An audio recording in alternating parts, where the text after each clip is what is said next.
Bonjour, aujourd'hui j'aimerais revenir un petit peu sur Patlabor avec un mecha que j'aime beaucoup, je crois ne pas être le seul. Pourtant on le voit assez peu dans la saga Patlabor. En fait on ne le voit que dans le premier film. Ensuite on voit un design qui s'en rapproche, qui aurait été développé pour les Américains à Los Angeles si je me rappelle bien, ou à New York, je ne sais plus.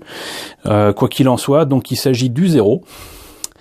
Et le Zéro est en fait un labor développé par Shinohara et qui part du principe que c'est à la fois le dernier modèle qu'ils ont fait et comment dirais-je, le dernier de son genre, voilà, un modèle ultime, on va dire, qui est encore plus manœuvrable que l'Ingram. Si je me rappelle bien, dans le film, on voit très clairement que les commandes sont à la fois manuelles et surtout littéralement par la pensée, c'est-à-dire qu'on branche un casque sur le pilote, ce qui rend du coup l'interface assez intéressante entre le mecha, le labor et le pilote. Le truc, c'est que dans le film, tout comme les derniers labors développés par Shinohara, l'operating system qui a été mis à jour et mis à mal par un virus qui rend les labors autonomes et qui peuvent faire pas mal de dégâts. C'est toute l'histoire du premier film, à savoir une espèce de complot ourdi par comment dirais-je, le concepteur, l'informaticien de génie qui a travaillé avec Shinohara sur l'operating system en question et qui visiblement veut donner une leçon à l'humanité en rapport avec le rapport à, comment dirais-je, la société japonaise, le rapport au passé, le rapport aux outils qu'ils utilisent. Enfin, c'est très spécial comme film. C'est limite mystique, d'autant que l'ennemi se suicide dès les premières images du film, donc il n'y a aucun moyen de se retourner contre lui et il y a juste à agir face à ce qu'il a programmé et à toutes les pièces de cette partie d'échecs assez spéciale qu'il a développée. Et le seul moyen de s'en sortir pour les policiers dotés de ces fameux labors, c'est justement de ne pas suivre le programme et de faire quelque chose d'absolument fou, à savoir de profiter d'une tempête, une grosse tempête comme on connaît souvent nos amis japonais, pour foutre en l'air l'usine principale de labor au Japon, qui allait devenir très problématique, et tout foutre en l'air pour éviter que le virus ne se répande non seulement au Japon mais dans le monde. Si vous connaissez pas le film, je le raconte de manière un peu spéciale, mais si vous connaissez pas le film, qui va bientôt avoir 30 ans, je vous le conseille. C'est le film qui a vraiment consacré le réalisateur Mamoru Oshii, qui est surtout connu pour son adaptation en dessin animé, en film dessin animé de Ghost in the Shell, mais c'est vraiment le film qui a consacré Mamoru Oshii au panthéon des réalisateurs d'animé. Donc vraiment un film à voir, et j'ose croire que ne pas avoir vu les OEV qui précèdent, de toute façon elles sont encore inédites en France, ne pas les avoir vues n'est pas gênant. Par contre, ce qui vous étonnera peut-être, c'est que c'est non seulement un film de science-fiction, mais un film de science-fiction qui est très proche de ce qu'on vit actuellement au niveau de l'utilisation de logiciels, au niveau de l'utilisation d'ordinateurs, etc. Je rappelle que en 88-89, les ordinateurs, tout le monde n'en avait pas. Et surtout, c'était un domaine, l'informatique, qui était quand même assez peu connu du grand public. Et là, c'est utilisé avec vraiment brio. Donc, voyez ce film en gardant ça en tête. C'est quelque part une histoire non seulement originale, mais surtout en plein, comment dirais-je, dans l'anticipation, de ce qu'allait être notre société du début du XXIe siècle, puisque l'histoire se situe en 99, à l'aube de l'an 2000. Là aussi, il y a comment dirais-je, de la symbolique dans l'air. Mais c'est assez drôle de voir tout ça. Quoi qu'il en soit, de toute façon, si vous voulez en savoir plus sur Patlabor, j'ai déjà fait des vidéos sur de précédentes maquettes. J'en ai largement parlé, on va éviter de trop développer là-dessus, ça fait 5 minutes que j'en parle. Quoi qu'il en soit, donc, je voulais vous présenter aujourd'hui le 0. Et je voulais vous le présenter à différentes échelles, puisque je l'ai au 1.35, au 1.24 et au 1.60. Dans tous les cas, donc il s'agit là d'un modèle en plastique injecté de Bandai, ici d'un modèle en soft vinyle de Kyodo, et ici un modèle toujours de Kyodo mais au 1.35, donc en soft vinyle. Là aussi j'en ai largement parlé. Il s'agit donc de Garage Kit avec une matière un peu souple et creuse surtout, qui permettait de faire des figurines, des robots, des véhicules à bas prix. Et du coup, ce prix relativement attractif permettait d'avoir des Garage Kits plus facilement qu'avec la résine, où parfois on avait des tout petits modèles limités à quelques centaines, voire quelques milliers d'exemplaires seulement, mais qui coûtait vraiment très très cher. Même à l'époque, fallait compter parfois dans les 150 € pour un truc au 144 de Gundam. Alors bon, pour les premiers modèles de Patlabor qui étaient sortis en GK, en Garage Kit, en résine, si je me rappelle bien, c'était du 1,48. Le 1,35 n'était pas envisageable parce que du coup ça prenait beaucoup plus de matière. Mais bon, c'était quelque chose qui était très répandu dans les années 80-90, et Patlabor n'y a pas échappé. Alors ce que je propose de faire, c'est de commencer par le plus petit, de finir par le plus grand. J'en profite d'ailleurs pour rappeler que dans les maquettes, les miniatures, forcément on parle d'échelle. Si vous êtes un petit peu perdu à ce niveau-là, je pense que je vais essayer de faire un sujet là-dessus. J'espérais surtout avoir de quoi filmer, j'allais dire en macro. Et il se trouve que j'ai trouvé à Action, toujours le même magasin, des lentilles qui pourraient me le permettre. Mais j'essaierai de vous montrer ce que ça donne avec des figurines humaines. Parce que si vous n'avez pas de rapport d'échelle justement avec les mechas, quels qu'ils soient, que ce soit du Gundam, du Patlabor ou quoi que ce soit, vous risquez pas de comprendre quel est le rapport d'échelle, alors qu'une échelle humaine permet justement de se rendre compte de la taille, du volume que prend un objet, même s'il est représenté en miniature. Donc on va commencer par le plus petit, à savoir le 1/60e de Bandai en plastique. Alors ce cher 0 au 1/60e de Bandai, du coup contrairement au précédent kit en plastique au 1/60e sorti chez Bandai, c'est un des rares représentants qui ne soit pas issu de la série télévisée de Patlabor. Pour remettre ça dans le contexte, on a eu d'abord en 88 les OEV de Patlabor au Japon, qui se termine donc par le premier film de Patlabor en 89 ou 90, je sais plus. Le succès a été au rendez-vous, il n'était pas spécialement prévu. Bon, enfin, ils espéraient quand même, j'imagine, avoir du succès, mais pas à ce point-là. Un tel point que Emotion, Bandai et les producteurs de Patlabor ont demandé à Edgear, donc le groupe de personnes qui ont conçu Patlabor à la fois en dessin animé, en manga et compagnie, leur ont dit voilà, maintenant on veut une série télé. Et du coup, ils ont commencé à adapter assez rapidement, quelques mois seulement après la sortie du film qui a eu du succès, à travailler sur la série qui, du coup, souffre un petit peu aussi de ce manque de temps et de préparation. Mais ça a été fait très très rapidement, et dans la foulée, donc Bandai a sorti les kits en plastique. J'allais dire que je connais, vous connaissez pas nécessairement. Et là, j'ai mis la main sur petite publicité, pas d'époque, elle date de 2001, celle-là, donc c'était clairement des rééditions. Et là, vous voyez, donc il y avait les différentes versions d'Ingram, le Blocken, le Helldiver, le Phantom Labor que je vous ai pas encore présenté, mais que j'ai monté il y a bien longtemps, le Griffon que je vais pas tarder à vous présenter aussi, donc le Zero. Et là, du coup, on voit que c'était donc largement après le deuxième film de Pat Labor, puisque là, c'est l'Ingram en Reactive Armor que je vous ai déjà présenté.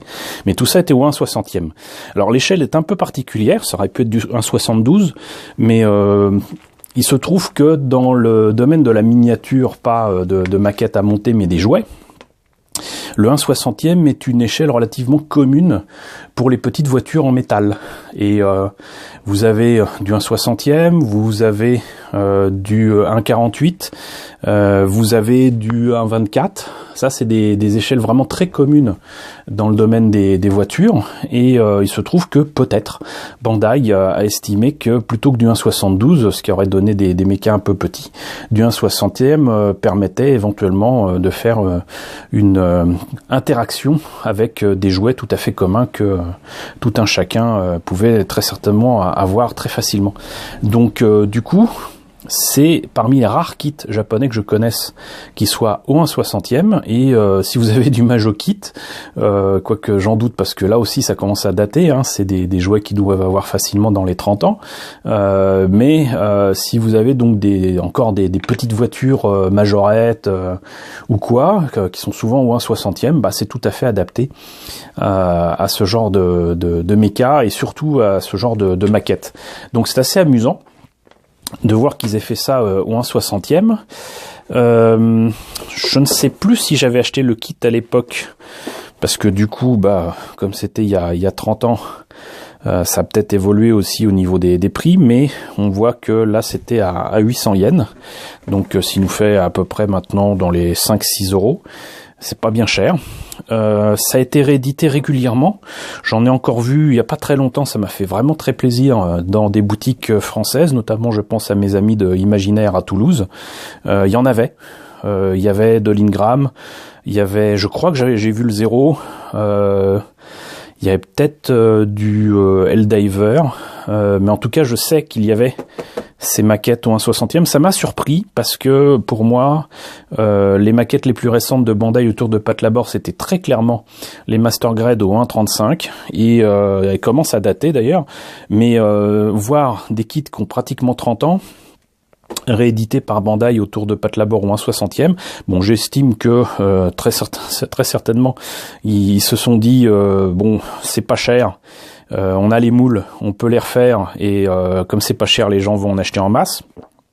Je ne sais pas ce qu'il en est, peut-être qu'il leur restait des stocks, s'ils ont des stocks depuis 30 ans de Pat Labor, je les plains, mais bon, le fait est que j'en ai vu dans des boutiques françaises, donc ne soyez pas étonnés d'en trouver. Et justement, on va voir un petit peu ce que ça donne. Donc, pour moi, les proportions des kits plastiques de Pat Labor, en tout cas au 1/60e, c'est un peu spécial. Je pense que je vous en ai déjà parlé avec les Ingram en Reactive Armor et compagnie, mais les articulations, c'est pas ça. C'est-à-dire qu'il y a des gaines plastiques, des gaines caoutchouteuses avec des articulations à l'intérieur, mais c'est franchement très très très fragile, ça casse en un rien de temps, et surtout avec le temps, les gaines en caoutchouc ont tendance à bouffer le plastique. En tout cas, moi, c'est ce que j'ai constaté avec mes maquettes. Je crois aussi vous l'avoir montré, mais donc méfiance à ce niveau-là. Le problème, c'est que vous ne trouverez pas de kit Master Grade au 1/35e du Zero chez Bandai. Ils ne l'ont pas fait. Ils ont fait des tonnes de Ingram, ils ont fait plusieurs versions du Griffon, ils ont fait quantité de choses, mais ils n'ont pas fait le Helldiver, ils n'ont pas fait le Zero. Il manque quand même pas mal de choses en Master Grade chez Bandai. Donc là, vous avez le Zero, donc vous voyez, je sais pas ce que vous en pensez, mais pour moi, on est très très loin de l'illustration qui est ici, ou de ce qu'on voit dans Dans le premier film, il fait très jouet en fait. Les pieds sont pas assez pointus, les membres sont pas assez longs. Je pense qu'en fait c'est ça qu'il faudrait, c'est augmenter encore une fois le volume et surtout la taille des membres, comme c'est souvent le cas avec les vieilles maquettes comme ça. Donc voilà ce que ça donne à l'arrière. Par contre, petite touche sympathique, dans le film, on voit le Zéro à l'attaque de Labor à la fin du film, et il utilise son bouclier pour à la fois se protéger, mais aussi ensuite pouvoir balancer son poing tranquillement. Et ça aussi, vous voyez, les mains sont pas assez pointues, alors même qu'il peut faire exactement comme dans le film, à savoir le balancer comme ça, là, avec des espèces de prises d'arts martiaux. Donc voilà pour en tout cas la boîte. On va voir ce que ça donne à l'intérieur. Alors comme d'habitude avec les kits en plastique de Pat Labor chez Bandai, ce que j'adore c'est l'aspect poster qu'il y a avec la notice de montage. C'est juste génial parce que bon, en plus, bon, même si l'illustration j'aurais préféré qu'elle soit sur fond rouge comme ici, parce que là ça rappelle l'operating system qu'on voit dans le premier film. Bon, sur fond bleu, ça va sans plus, mais l'illustration est quand même vachement sympa, et surtout elle est dessinée, elle est peinte à la main, très clairement. C'est pas un truc fait sur ordinateur, et c'est vraiment très très chouette. Moi j'aime beaucoup, et ça permet en fait d'utiliser en fait la notice de montage une fois utilisée et de le mettre sur ses murs. Donc tout comme les autres notices de montage, donc comme je vous le disais, vous avez des espèces de gaines caoutchouteuses qu'il faudra découper pour pouvoir les utiliser. Ensuite il faut faire les articulations ici des bras, et plus bas bien évidemment des jambes. Alors c'est ce qui complique un peu les choses, c'est que du coup on met les pièces dessus et ça tient pas toujours très bien.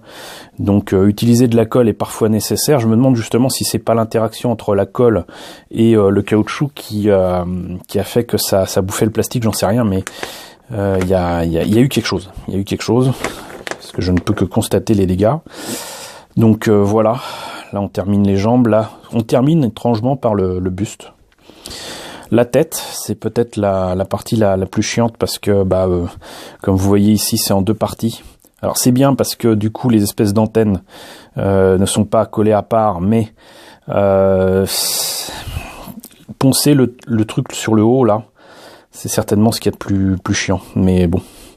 Et donc une fois terminé, c'est comme ça. Le seul gros problème, c'est que faut utiliser pour le marquage des autocollants, mais on va y revenir. Et vous avez sur le côté, c'est toujours aussi sympa, justement, les illustrations de base je crois que c'est du Yutaka Izubuchi. Et vous voyez donc que les pieds sont quand même nettement plus pointus, quoi. C'est les bras, les jambes, sont beaucoup plus grands. C'est pas du tout les bonnes proportions par rapport à la maquette. Enfin, c'est le contraire plutôt, mais la maquette n'a pas les bonnes proportions par rapport au design original, très clairement. Et donc dans le film, effectivement, il y a la tête qui s'ouvre pour révéler une espèce de unique cyclopéen. Et il y a l'arrivée dans le cockpit qui est assez particulière ici aussi. Les doigts, les mains qui sont vraiment très très pointus, et les détails du bouclier. Très clairement, tout ça, ça rappelle des designs qu'il y a eu également dans Gundam, donc je pense que c'est du Izubuchi, mais bon, là la mémoire me fait défaut.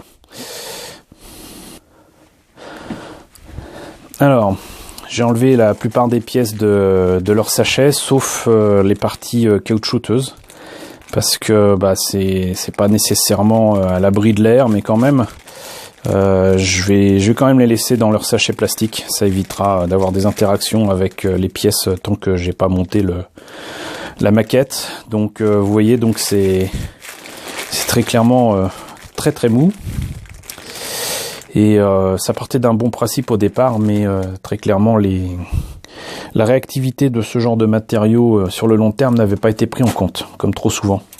Comme ça peut être le cas aussi sur des jouets. J'aurai l'occasion éventuellement de revenir là-dessus, mais beaucoup de jouets souffrent de ce genre de problème, à savoir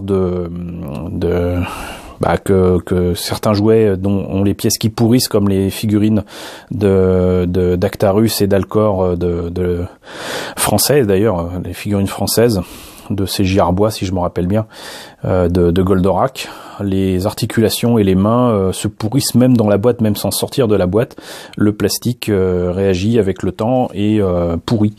Les figurines de la Guerre étoiles et des Maîtres de l'univers ont tendance à suinter. Les plus anciennes suintent. Il n'y a pas seulement des changements de couleur.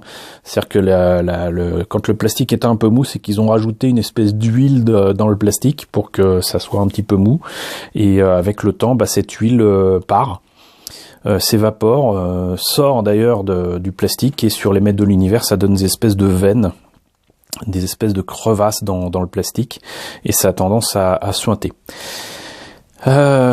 Toujours dans les parties un petit peu molles, ça c'est un peu moins mou, mais on connaît bien maintenant, c'est les polycaps pour les articulations. Quelques pièces transparentes, ça c'est certainement la grosse différence qu'il y a avec les Garage Kits.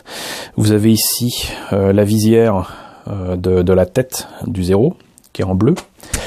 Et là vous avez les superbes gyrophares qui sont sur les épaules, et d'autres petits détails qui sont toujours sur les épaules d'ailleurs.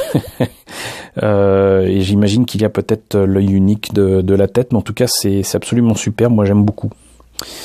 Et ces petits détails qui tuent avec ce kit. Les quelques pièces qui sont en noir, alors ça c'est un truc qui est bien aussi, c'est que si vous voulez pas peindre ce kit de Pat Labor, ce Zero, vous pouvez. C'est-à-dire que ça fait vraiment partie des premiers kits avec pas forcément du Gundam, bien qu'il y ait eu du Gundam aussi comme ça, mais pour moi les premiers kits de Bandai qui ont servi de marché test, c'était les Dragonard. J'espère vous présenter ça bientôt. Mais donc Metal Armor Dragonard avait aussi des maquettes où on pouvait se contenter de monter le truc et puis de faire quelques panel line et c'était fini. Cependant, c'est pas les seules pièces qui sont noires sur le Zero, et là je vois qu'ici par exemple le dos du Zero est tout en blanc alors qu'il devrait y avoir une partie en noir très clairement, donc on n'est pas sorti de l'auberge, on peut pas se contenter de faire un no paint sur ce kit là. Donc ça c'est la partie avec les pièces en noir, avec quelques pièces d'articulation, et vous voyez malgré tout, ces trucs là c'est pas bon quoi. Autant ça fonctionne très très bien avec les kits récents, notamment les Figurize de Dragon Ball que je vous ai présenté. Autant là sur les Pat Labor c'est extrêmement fragile, il faut vraiment faire attention. Là, deuxième grappe en blanc avec donc les mains qui pourraient sembler pointues mais qui ne le sont pas encore assez. Les épaules, les cuisses, le torse, le bouclier, avec malgré tout les détails qu'il faut à l'intérieur, donc ça c'est cool. Et la dernière grappe enfin, avec la tête, une main différente pour la main qui est balancée par le Labor. On aura soin soit de peindre les câbles, soit de les remplacer par de vrais câbles, ça peut toujours le faire. Et bon, c'est assez simple, hein. Comme kit, ça manque singulièrement de détails, mais les détails qui existent sur le design des Labor sont là, donc on ne peut guère faire mieux. Et sinon donc, pas de décalco, mais des autocollants. Et c'est dommage parce que du coup, le marquage Shinohara AV2 type X0, moi je me sentirais bien obligé de le faire avec des transferts à sec. Si vous connaissez pas, c'est pas des décalcos, c'est des trucs qu'on gratte sur une surface et qui permettent d'écrire des choses sur des documents. Ça se faisait souvent sur des documents qu'on devait présenter propres, mais qui n'étaient pas imprimés. Donc il y en avait énormément il y a 40 ans. Mais maintenant ça se fait quasiment plus. Vous pouvez peut-être en trouver un petit peu dans des trucs d'art, je ne sais pas, mais moi j'en ai encore quelques-uns et c'est assez difficile à utiliser, mais au moins on n'a pas le problème qu'il y a ici avec les autocollants, et encore moins avec les décalcomanies où parfois le bord des décalcomanies se voit. Donc voilà, on a fait le tour de ce kit en plastique de Bandai ou en 60e. Alors passons très très vite sur la boîte du 0 ou 1.35 de chez Kyodo. Les boîtes sont toutes rigoureusement identiques chez Kyodo pour Patlabor. Ça leur a certainement permis de faire des économies substantielles. La seule chose qui diffère, c'est ce petit autocollant ici qui indique ce qu'il y a à l'intérieur. Donc là, très clairement, 0. Donc pas d'image particulière du 0 sur la boîte. On va voir immédiatement à l'intérieur ce qu'il en est. Alors je vous préviens tout de suite, je l'avais commencé, je l'ai nettoyé et j'ai tenté de le refaire maintenant que je suis dans le sud et d'améliorer les détails qu'il y a dessus. Donc il y a beaucoup de choses qui ne concernent pas le kit lui-même ou qui est dans un état assez lamentable. Donc on va peut-être commencer par la notice qui est en monochrome, c'est même pas du noir, c'est une espèce de gris violet. Donc voilà ce que donnerait le kit une fois terminé. Les pièces en présence, hein. Donc je vous renvoie sur mes nombreuses vidéos sur les soft vinyles pour voir ce que c'est. Beaucoup de parties donc à découper, donc ça c'est très important d'avoir la notice et de la suivre rigoureusement parce que il faut vraiment découper au millimètre près les pièces pour qu'elles puissent s'emboîter les unes sur les autres. Bien évidemment ces pièces là une fois terminées ne peuvent pas se coller avec la colle à maquette pour plastique normal. Il faut utiliser de l'époxy, il faut utiliser de la super glue. Donc voilà, c'est surtout n'utilisez pas comment ça s'appelle déjà, de la colle néoprène, c'est absolument pas indiqué pour ce genre de choses. Donc de toute façon il y a des choses qui se collent, d'autres qui s'articulent. Là par exemple il suffit d'emboîter les deux pièces, ici pareil pour la main. Et là vous avez encore une fois les beaux dessins du 0, dessins originaux. Ça nous aide pas énormément pour les couleurs, mais au moins pour le noir. Donc ça c'est effectivement un peu limite. Il y a intérêt à avoir des documents. J'y reviendrai après avoir parlé de la version au 1.24. Ça je crois que je vous avais présenté ça, mais du coup j'avais mis de côté énormément d'option parts ici de Kotobukiya et de Wave pour là vous voyez des plaques pour ajouter des détails sinon manquants, sinon mal foutus en ce vinyle. Donc vous voyez là j'ai même des pistons. Pour continuer sur Kotobukiya, après on passera à Wave. Là vous avez donc des entrées d'air ou je ne sais quoi. Là vous avez visiblement de la photo découpe avec ce que j'appelle les grains de café et d'autres petits panneaux. Ici les grains de café, typiques de ce que fait Izubuchi d'ailleurs. Et là chez Wave, donc ils appellent ça des U-vernier flat, donc très certainement pour remplacer les détails sur le dos du Labor. Là vous avez quelques O-bolt, donc c'est comment on appelle ça déjà, des écrous. Là de nouveau des U-vernier, la version 3, donc ceux-là sont pas rectangulaires mais carrés. Et là je pense que c'est la même chose qu'ici, ouais voilà. Là j'en ai utilisé quelques-uns et là ils sont complets. Donc si vous connaissez pas ce genre de choses, je vous invite à voir peut-être la vidéo où j'en ai parlé, j'essaierai de vous mettre le lien. Mais c'est chez Wave et Kotobukiya des must-have comme on dit en anglais, c'est vraiment quelque chose d'indispensable quand vous faites ce genre de maquette. Ça permet de remplacer des pièces, d'affiner les détails, de faire des trucs vraiment sympas. Et en plus de ça, c'est pas si cher que ça. Bon, c'est quand même 300 yens, certes, mais vous avez comme ça des pièces vraiment très très cool à utiliser. Alors sinon, ça c'est de la publicité pour des dinosaures. Chez Kyodo, ils faisaient des dinosaures en souvenir absolument fantastiques. Donc, parmi les rares choses que j'avais gardées et que je pense que je vais quand même renettoyer, il y a la peinture que j'avais fait sur le buste. C'est d'ailleurs Dommage, parce qu'il y a certaines parties qui sont bien et puis d'autres qui sont à revoir. Mais vous voyez, donc c'est quand même entre guillemets assez grand. Mais encore une fois, tout est relatif, hein. L'abord est beaucoup plus petit qu'un Gundam. C'est beaucoup plus proche d'une taille humaine. Mais donc voilà ce que donnerait éventuellement le Zero une fois complété. Et vous voyez donc une partie des bras et des épaules peuvent bouger, mais sinon les jambes et le buste, une fois collé, c'est pas supposé bouger, quoi. J'ai nettoyé tout ça, comme je vous l'ai indiqué, avec du Gexfour, etc. Visiblement, j'ai souffert. C'est pas terminé, et je vais certainement lui remettre un coup.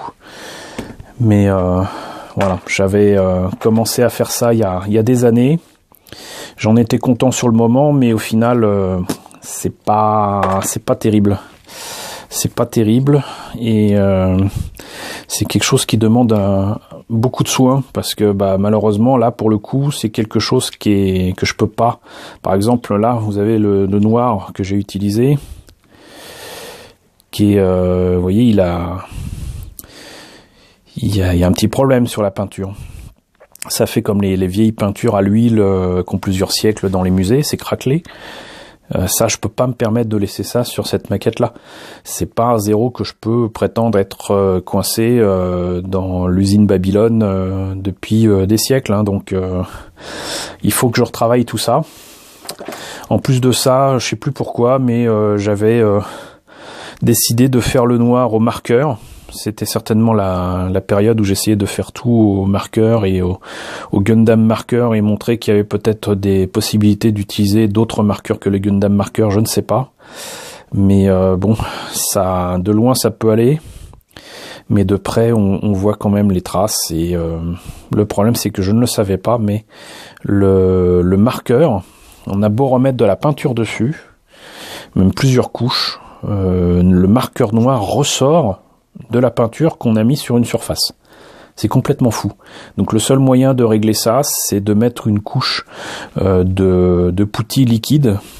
Il n'y a pas moyen d'y passer autrement, c'est ça ou rien. Donc tant que j'ai pas réglé ça, et même si de toute façon je peux mettre du noir sur le noir au marqueur, et figurez-vous que le noir mis sur le noir au marqueur, les traces de marqueur se reverront encore ensuite. Donc ça le fera pas, et il faut que je règle ça. Et très clairement donc les U-verniers, c'est pour remplacer certainement ces trucs là que je trouve un petit peu trop ronds sur les côtés, ça fait un peu mou. Et enfin il y a un truc qui n'allait pas, c'est que les gyrophares sur les épaules qui se mettent comme ça, c'était là aussi du soft vinyle, et fallait les peindre. Et donc pour du 1.35, je trouvais ça un peu dommage qu'ils aient pas fait des pièces transparentes.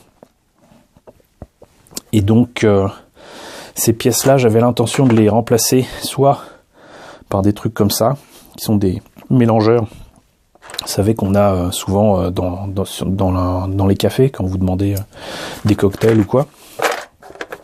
Puis je me suis rendu compte que je pouvais éventuellement utiliser ces tubes transparents qu'on trouve dans les boutiques de maquettes spécialisées, et de les modifier, de les écraser, et de les passer sous un sèche-cheveux ou un décapeur thermique, et de les écraser pour essayer d'arriver, j'y suis presque là. Et donc avec cette méthode-là, normalement, je devrais pouvoir remplacer les gyrophares en ce vinyle par quelque chose de transparent. Voilà. Et sinon, quantité de choses aussi à changer. Ça m'énervait d'avoir ici avoir à peindre la tête pour la visière. Et du coup, j'ai mis la main sur des bijoux fantaisie. Là aussi, je vous ai fait une vidéo sur les bijoux fantaisie, comment les réutiliser. Et je pense que je vais faire un trou ici et mettre ça derrière. Et ça devrait faire la visière de la tête du Zero. Voilà, monsieur Focus, merci. Je le mettrai comme ça en dessous. Ça pourra le faire. J'avais mis de côté aussi des trucs comme ça. Et bien évidemment, pour remplacer ces trucs-là, j'avais mis de côté aussi des petits trucs dans ce genre-là. Mais là aussi, je ne manque pas de bijoux fantaisie désormais pour pouvoir les remplacer. Donc on en a terminé avec le 0 ou 1.35 de Kyodo. Alors là par contre la boîte est très différente de tout ce qu'a pu faire Kyodo, puisqu'en plus c'est un modèle au 1/20e, au 1/24 pardon. Un autre modèle d'Ingram a été fait au 1/24 également, qui est parmi les plus anciens en ce vinyle. Si je me rappelle bien, j'ai un Hobby Japan qui date de 1989 pour le prouver. Et le voici. C'est d'ailleurs mon premier Hobby Japan, donc qui date de février 1989. Et on va le présenter un petit peu rapidement. C'était mon premier Hobby Japan et ça fait déjà 30 ans quoi. Donc un modèle de Kyodo. Pour autant, je trouve les proportions un peu spéciales. Je trouve la tête et les mains beaucoup trop grosses. Les proportions sont absolument pas les bonnes par rapport à l'Ingram. Ça ne va pas. Mais bon, le fait est qu'il existe. Et comme vous voyez, donc non seulement c'était un gros modèle, hein, donc en 24, mais les autres modèles qui existaient, donc ce qu'ils appelaient le Patlabor 3D Show, si je me trompe pas, bah tout ça c'était du 1.48, hein, voire du 1.35. Mais ça courait pas les rues, ça c'est clair. Et en tout cas en 89, en France, on connaissait absolument rien de tout ça. Un jour, il faudra que je vous parle de tout ce qu'il y a là-dedans. Il y a des trucs vraiment très très cool. Ça c'est du Borgman, ça c'est une petite dédicace à l'ami Doi Kim. Là vous avez du comment ça s'appelle déjà, du Votoms, mais c'est du Blue Knight, c'est comment dirais-je, un spin-off, voilà. Ça c'est quelque chose que je vous présenterai bientôt, des LED Mirage de 5 Star Stories. Donc là il y avait un truc sur comment améliorer le RX-93 qui était le film de l'époque de Gundam, puisqu'il était sorti 2 ans auparavant, je crois que c'était en 87 avec Char's Counter-Attack. Et enfin pas mal de sujets, de maquettes classiques, normales, avec beaucoup d'indications pour améliorer ici un F-14, des tanks, des machins, des trucs, des bidules, il y a même des animaux. Et là, ça c'est sur quelqu'un que l'on va rencontrer dans pas longtemps à Japan Tour, Monsieur Kobayashi. Ça j'ai hâte de rencontrer ce monsieur et faire signer tout ça, ça va faire bizarre. Voilà, Monsieur Kobayashi qui a travaillé notamment sur Venus Wars, mais également sur du Gundam comme vous avez pu le voir. Donc il y a du 1.24 qui existe pour l'Ingram, mais il est beaucoup moins joli que ce 0, puisque le sujet de cette vidéo c'est quand même le 0. Donc nous avons en plus une image spécialement faite pour l'occasion qui montre le 0 un peu penché, comme ça permet d'utiliser cette partie de la boîte, hein. Ils auraient pu le faire tout droit, mais non, ils l'ont fait comme ça, c'est assez original. Beaucoup d'informations sur le 0, s'il existait, avec ici tout ce qui concerne donc les spécifications du labor en question. Et début des ventes à fin de l'année 2000 a enregistré sous le nom de type X00, 8 mètres 32 et avec 4,50 mètres de large pour 6,12 tonnes, c'est pas si lourd. Voilà, bon, bref.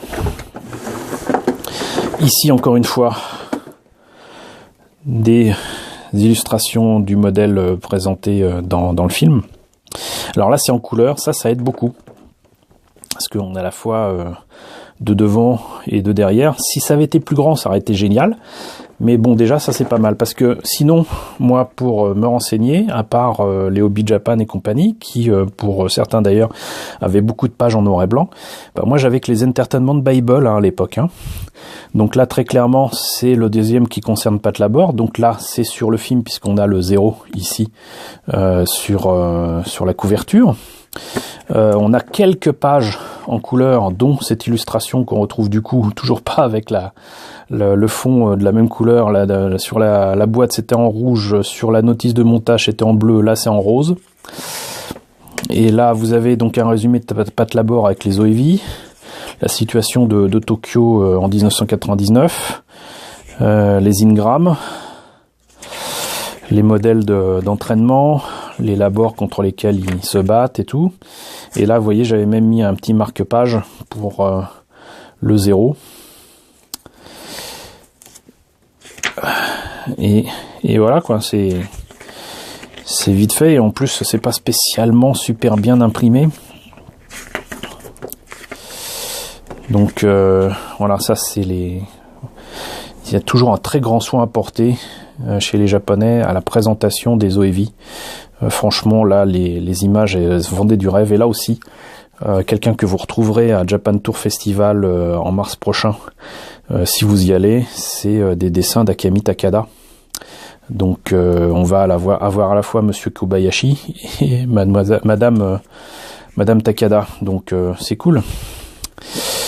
Et là, donc, les images tirées du film, vous voyez, avec ici la tête du 0 qui se bat contre l'Ingram. Donc voilà, et puis tout le reste, c'est en noir et blanc. C'est cool, hein, moi j'adore les dessins comme ça, mais pour la maquette, ça n'aide absolument pas. Et vous voyez donc du coup là, tête normale, hop, la tête s'ouvre et on passe de vert à rouge. Et même pire que ça, là c'est rouge, et là ça passe bleu. C'est les petits détails qui tuent. Donc voilà, Entertainment Bible qui sert. Et qu'est-ce que ça donne à l'intérieur de la boîte? On va voir ça tout de suite.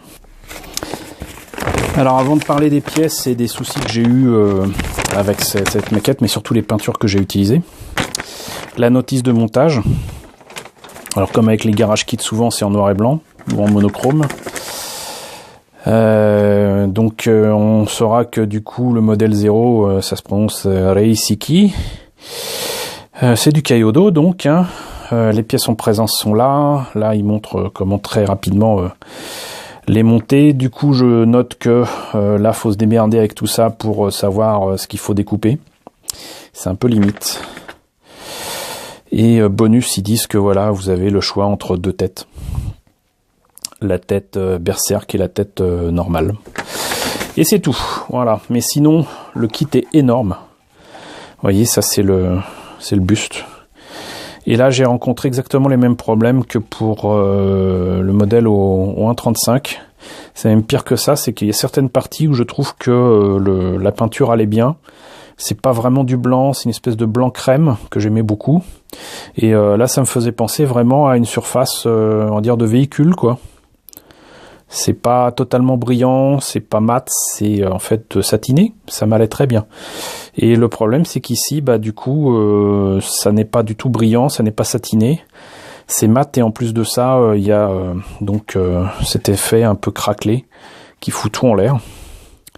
Et le noir qui a pas aimé du tout. C'est-à-dire qu'il y a eu une interaction entre les peintures que j'ai utilisées, que j'avais pas prévu. Et ça a tout foutu en l'air. Et pareil pour là les jambes, vous voyez, là ça va. Et là, ça va plus. Donc c'est tout le problème qu'il y a aussi. Je crois en fait, si je me rappelle bien, en fait, j'ai utilisé une première peinture en bombe de blanc. Ça allait. Et les pièces sont tellement énormes que j'ai utilisé toute la bombe ou un truc dans ce genre-là. Et j'ai voulu utiliser une autre peinture et c'était pas compatible. Et j'ai joué au con.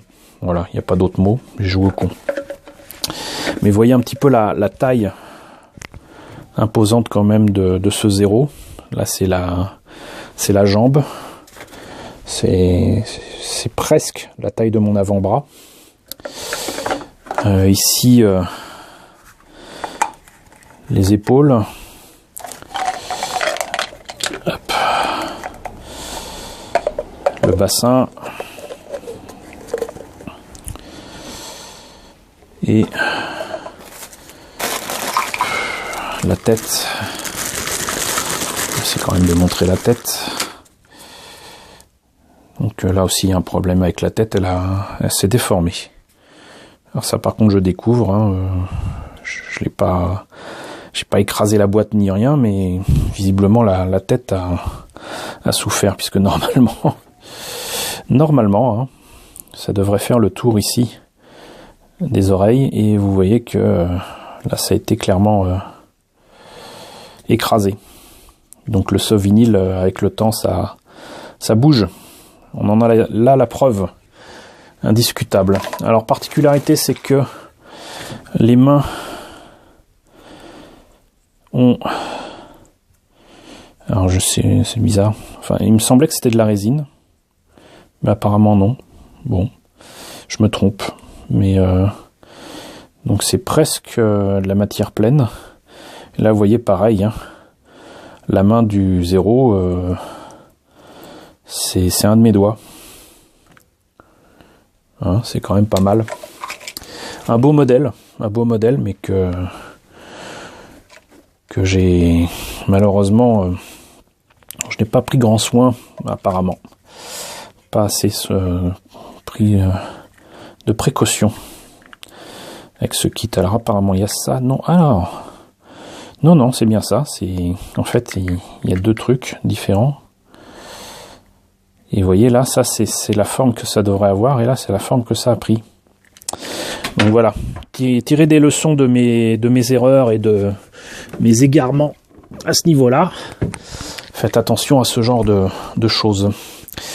Et vous voyez, donc vous avez la possibilité de faire les deux têtes différentes, puisque vous avez à chaque fois de quoi faire deux têtes. Bon, voilà, donc vous voyez, ça va être pris. Ça va être retravaillé, et j'espère vous montrer ce que ça donnera. J'aurai juste un petit peu de soucis avec les gyrophares, parce que là encore, Kyodo a eu la bonne idée de les faire en vinyle, et donc il faut les peindre. Et là encore, si c'est au 1.35, c'était déjà dommage que ce soit pas transparent. Au 1.24, ils ont absolument aucune excuse. Donc soit avec des amis, je m'amuserai à les recaster en résine rouge transparente. Soit je ferai la méthode que je vous ai montré tout à l'heure sur le 1.35 avec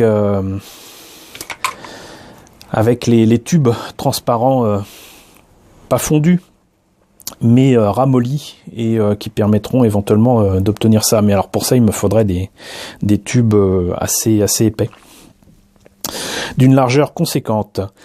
Donc voilà, écoutez, c'était long, c'était même très long. J'espère cependant que cette vidéo vous aura intéressé. C'était donc sur le 0 de Pat Labor, qui fête cette année ses 30 ans. Si vous n'avez pas vu le film, le premier film, je vous le conseille. Je vous conseille fortement les DVD. Je crois que c'était chez Pathé, et encore plus de chez Manga Vidéo, parce que le premier et le deuxième film sont pris à partir de master absolument pourris. La qualité d'image est juste infecte. On a l'impression de voir un transcodage du NTSC de merde. C'est juste impossible qu'ils aient pu faire ça comme ça. Ils n'ont pas vérifié la qualité de l'image. Il y a pas d'autre explication. Par contre, c'est sorti en Blu-ray chez Kazé. Donc là, précipitez-vous. Là, c'est plus du tout les mêmes masters. Et du coup, là, ça vaut très clairement le coup. Donc, de toute façon, les films de Pat Labor, il y en a 3. Ne vous limitez pas aux 2 premiers qui sont de Mamoru Oshii. N'hésitez pas à voir le 3e, dont le nom du réalisateur ne me revient plus, mais j'aime beaucoup aussi le 3e film. Les films de Pat Labor sont disponibles en France, donc prenez-les. AB, je crois, a sorti la série. Je ne sais pas ce que ça donne.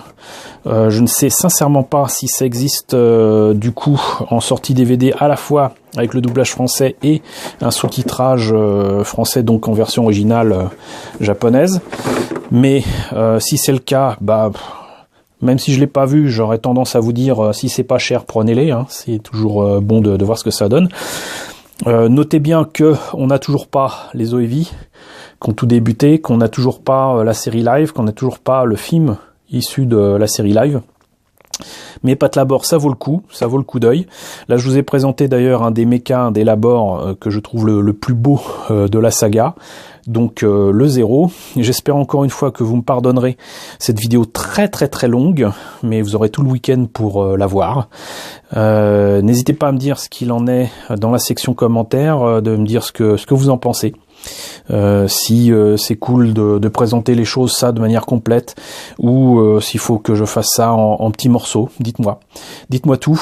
N'hésitez pas à liker, n'hésitez pas à partager, je n'insisterai jamais assez là-dessus. Partager, c'est ce qui fait toute la différence entre une vidéo qui est vue et qui n'est pas vue.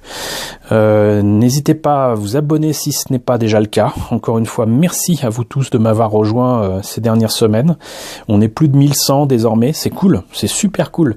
Rendez-vous compte quand même, on parle de maquettes, de jouets de collection, même si je parle de beaucoup de choses, le fait est qu'avoir autant d'abonnés, ça veut dire qu'il y a des gens qui sont non seulement curieux, mais qui en plus aiment ces produits dérivés et ont envie de faire quelque chose autour de la maquette. Moi vraiment je suis extatique à ce niveau-là, il n'y a pas de problème, vraiment merci beaucoup à tous de m'avoir rejoint, et je vous dis à très bientôt pour la présentation de Kit Patlabor, parce qu'on n'en a pas terminé.